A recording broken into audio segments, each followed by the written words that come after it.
Привет, друзья! Привет! Сегодня мы для вас приготовим замечательный, известный, всем очень популярный торт «Наполеон». Когда мы были на стриме у нашего киберспортивного сыночка Пуха и играли в свою игру с его подписчиками, они попросили нас спечь Наполеон по нашему семейному рецепту. И сегодня мы их просьбу выполняем. Конечно, Наполеон можно приготовить из готового теста. Но мы сделаем так, как мы обычно делаем. Сделаем слоеное тесто сами, и вы убедитесь, насколько это просто и гораздо вкуснее. И начнем мы именно с теста. Поехали! Берем 400 грамм просеянной муки и добавляем к ней 8 грамм разрыхлителя, 3 грамма соли.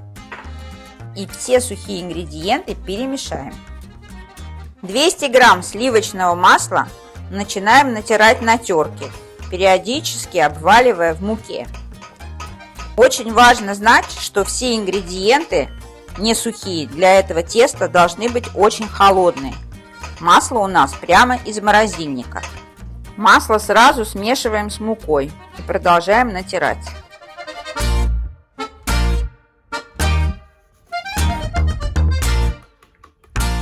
Теперь очень быстро перемешиваем масло с мукой, чтобы масло не успело согреться от тепла наших рук.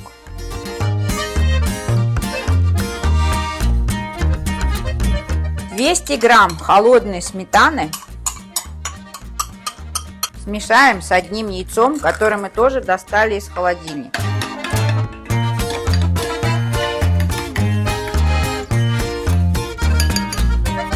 Внутри муки с маслом делаем вот такое небольшое углубление и выливаем туда сметану с яйцом. Теперь ложкой от края к центру начинаем всю массу перемешивать. Когда ложкой уже делать это тяжело, продолжаем руками, но стараемся очень быстро собрать все тесто в один комок. Замешивать это тесто не нужно, его надо просто собрать. Переложим тесто на стол и поделим его примерно, постараемся ровненько на 10 частей.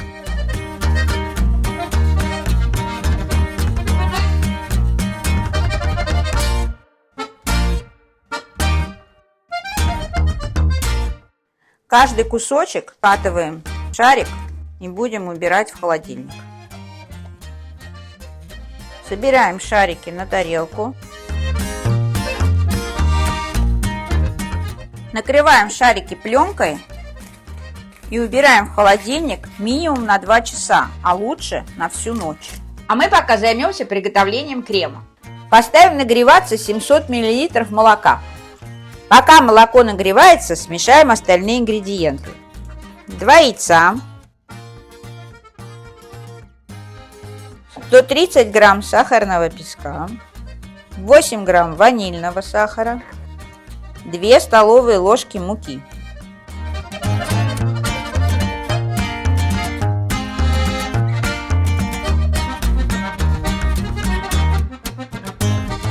Добавим немного горячего молока, чтобы яичная смесь не свернулась.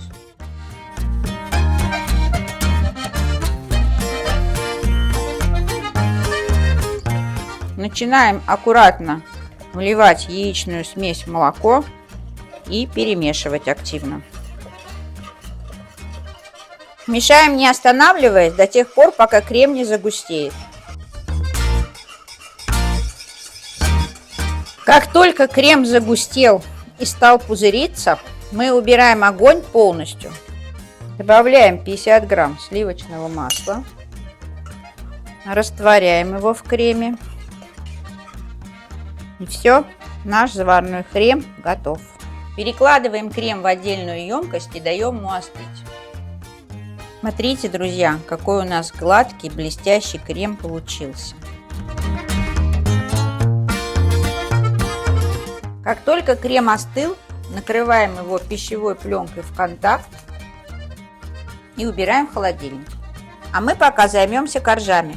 Припыляем бумагу для выпечки, достаем одну заготовку из холодильника, вот так вот ее на бумаге расплющиваем и будем раскатывать.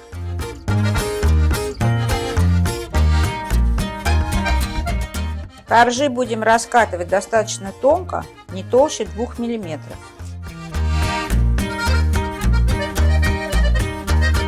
С помощью кулинарного кольца вырезаем корж диаметром 20 см. Пусть вас не пугают неровные края коржей. Мы эти обрезки будем использовать для украшения торта. Наколем корж вилкой, чтобы при выпечке он не сильно пузырился. Перекладываем корж на противень вместе с бумагой. Отправляем в духовку, разогретую до 200 градусов, минут на 7-9. Пока первый корж выпекается, сразу готовим второй.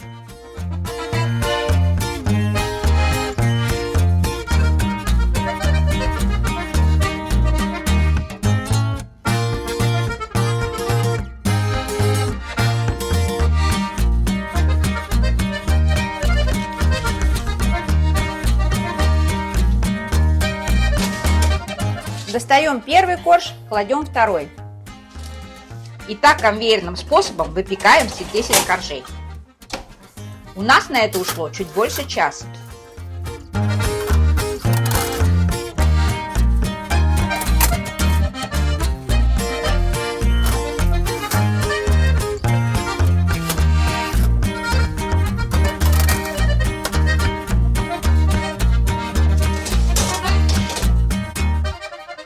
Вот такие румяные коржи должны у вас получиться. Обрезки мы перекладываем в отдельную чашу. Смотрите, какое слоеное, хрустящее тесто у нас получилось. Все обрезки у нас пойдут на украшение торта. А коржи мы складываем отдельно на тарелку. Они очень хрупкие, так что обращаться с ними надо очень аккуратно.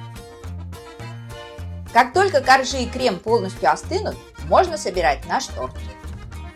На каждый корж кладем по 2 ложки крема и распределяем.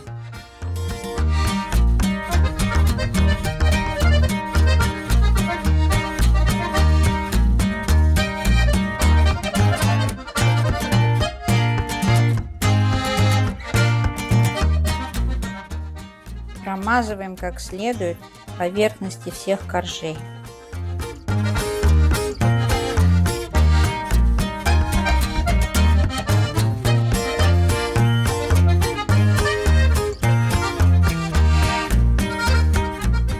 Мы использовали 9 коржей, а 10-й мы пустим на украшение. Остатками крема замазываем бортики нашего торта.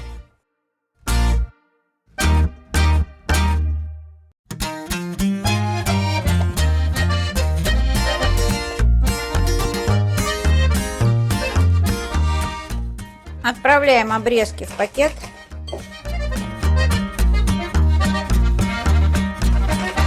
Закрываем его. И начинаем делать крошку. Можно помочь себе скалкой. Крошка для украшения тортика готова. Начинаем украшать Наполеон сверху.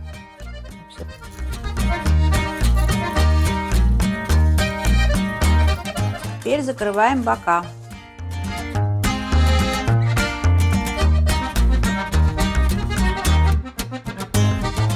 Теперь аккуратно вытаскиваем бумажки.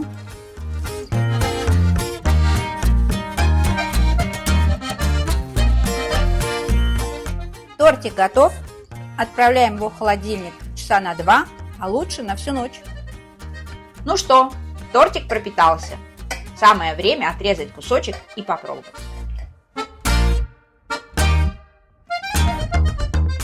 Вот какой он слоистый, прекрасный.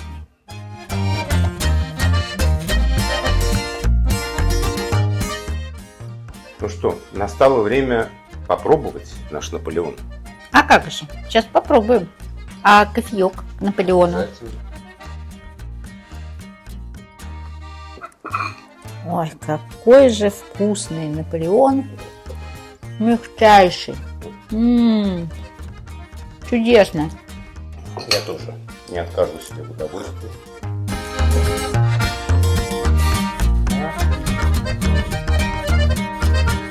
нежный, мягкий и в то же время хрустинка есть. Да. Вот в чем прелесть этого рецепта, дорогие друзья. Берите себе на вооружение. Так что подписывайтесь на наш канал, оставляйте свои комментарии, делитесь своими рецептами, задавайте вопросы.